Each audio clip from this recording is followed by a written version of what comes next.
Did you ever wake up early on Saturday mornings and catch something so bizarre you questioned if you were still dreaming? The 1970s weren't just about bell-bottoms and disco. They were the golden age of mind-bending animation where network execs would greenlight literally anything. Buckle up for the weirdest tunes that warped an entire generation's minds. Lidsville. Imagine falling into a psychedelic world where everyone is a living, talking hat. That's exactly what Sid and Marty Krofft delivered with Lidsville, possibly the most hallucinatory children's show ever created. Our hero Mark tumbles through a magician's hat into a realm where headwear comes alive, from a construction helmet named Mr. Hard Hat to a nurse's cap named Nursey, pure nightmare fuel. The villain was Horatio J. Hoodoo, an evil magician living in a walking top hat castle who tortured the hat people with magical hat astrophies. Charles Nelson Riley played Hoodoo with such manic energy that parents genuinely wondered what was in the writer's coffee. The sets looked like they were designed by someone on a serious trip. Giant mushrooms, kaleidoscope colors, and physics-defying architecture. The production values were so laughably bad that the special effects consisted mostly of actors jumping on trampolines while the camera shook. Lidsville only survived for 17 episodes before being yanked, but those episodes permanently scarred anyone who watched them. Even the Crofts later admitted they might have gone too far with this one. You think? The Great Grape Ape.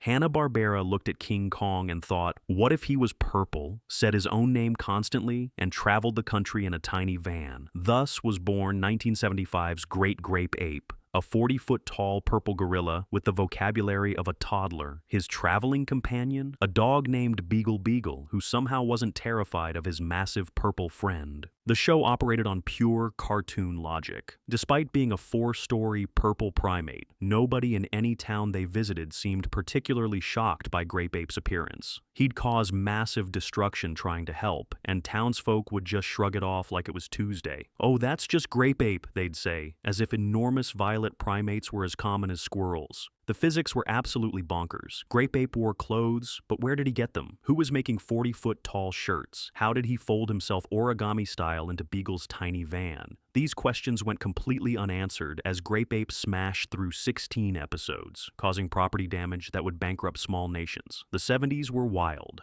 Jabberjaw. What happens when you combine Jaws, Scooby-Doo, and a drummer with crippling self-esteem issues? You get Jabberjaw, a 15-foot great white shark who played drums for an underwater rock band called the Neptunes in the year 2076. Hanna-Barbera was really experimenting with the formula here. Jabberjaw wasn't just any talking shark. He was a shark with deep-seated emotional problems who constantly whined, no respect at all, in a Rodney Dangerfield impression that would make the comedian cringe. His bandmates treated him like garbage, despite him regularly saving their lives from underwater villains like Dr. Cybron and the Piranha. The show's universe made absolutely zero sense. Everyone lived underwater in futuristic bubble cities, but nobody had gills. They drove regular cars with wheels underwater. The animators frequently forgot they were supposed to be submerged, so hair would flow normally and people would pour drinks without water physics. Kids across America just accepted that in the future, sharks would have existential crises while playing the drums. And honestly, that's a future worth fighting for. Hong Kong Fooey. #1 super guy was the catchphrase of possibly the most incompetent superhero ever created. Hong Kong Fooey was a janitor dog named Penrod Penry Pooch who transformed into a kung fu master by jumping into a filing cabinet. The only problem? He was terrible at kung fu. Catastrophically bad. The running gag was that Fooey would consult his Hong Kong Book of Kung Fu before every fight, usually hold it upside down, attempt a move, and fail spectacularly. The only reason he ever caught any criminals was because his cat spot would secretly do all the actual heroism, while Fooey took the credit. Kids were basically watching a masterclass in failing upward. The transformations were pure nightmare fuel. Penry would dive into the filing cabinet, we'd hear violent crashing sounds, and then the drawer would get stuck every single time. voiced by the legendary Scatman Crothers, Hong Kong Fooey managed to be both a loving homage and an absolute mockery of the martial arts craze sweeping America. For 16 episodes, this bumbling canine superhero crashed through walls, fell down stairs, and somehow emerged victorious thanks to his much smarter cat. The 70s weren't just weird, they were kung pooey. The new shmoo. What happens when you take a creature designed to be eaten in the Lil Abner comics and turn it into a shape-shifting detective? You get the absolute insanity that was the new shmoo. This amorphous blob creature could transform into literally anything. A submarine, a helicopter, a piano, anything except something that made logical sense. The shmoo traveled with 3 teenagers solving mysteries, but the show's internal logic was completely broken. It was supposedly hiding from scientists who wanted to study it, yet it shape-shifted in public constantly. It could become a 747 jumbo jet but couldn't speak English, communicating only in baby talk that somehow everyone understood perfectly. Fred Silverman, the NBC executive who greenlit this catastrophe, later called it one of those ideas that seemed good at 3 a.m. The show limped through 16 episodes of pure, what the hell is happening energy, with a disco theme song performed by a group called Gravity that asked, "The new shmoo is coming to town. He's going to help you work it out." Work what out? Nobody knew. Nobody ever knew. Wheelie and the Chopper Bunch. Hanna-Barbera strikes again with a show that asked the question absolutely nobody was asking. What if cars could fall in love? Wheelie was a sentient Volkswagen Beetle who could only communicate through horn honks and backfires. His nemesis was the Chopper Bunch, a motorcycle gang led by Chopper, who was basically Fonzie if Fonzie was an actual motorcycle. The real weirdness came from Wheelie's relationship with his girlfriend Rhoda Ree, a yellow sports car with eyelashes. Their dates consisted of driving around together, which raises so many questions about automobile romance that the show wisely never addressed. Could they reproduce? Would their children be hybrids, motorcycles? The animation was particularly unsettling because the vehicles had faces on their windshields, but also headlight eyes, so you never knew where to look. They had no hands, but could somehow manipulate objects. They'd eat food by opening their hoods and dumping it in. It was automotive body horror for children, and for 39 episodes, kids across America just accepted that cars could fall in love and motorcycle gangs were bad even when they were actual motorcycles. The 70s were a different time, folks. The Robotic Stooges.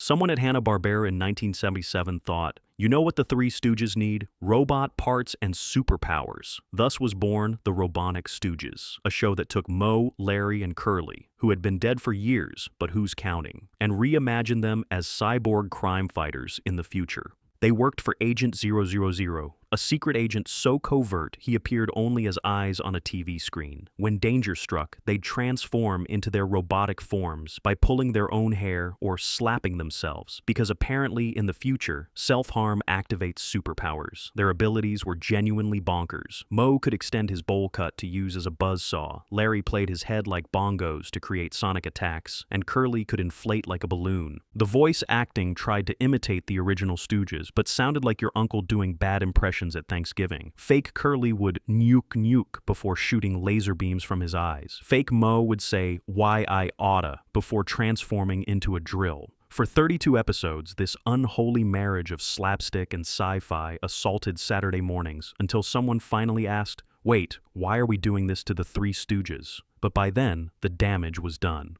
Inch-High Private Eye.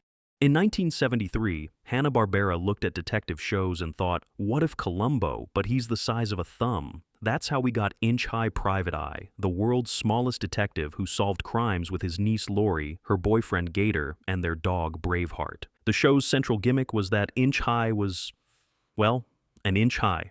That's it. That's the whole premise. He wasn't shrunk by radiation or magic or science gone wrong. He was just tiny.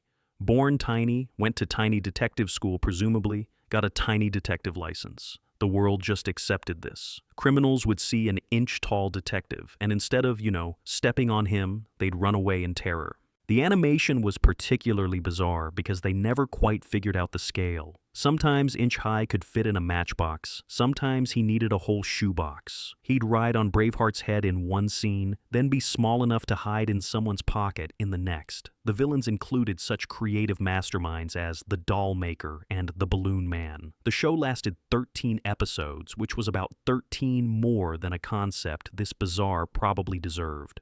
Speed Buggy.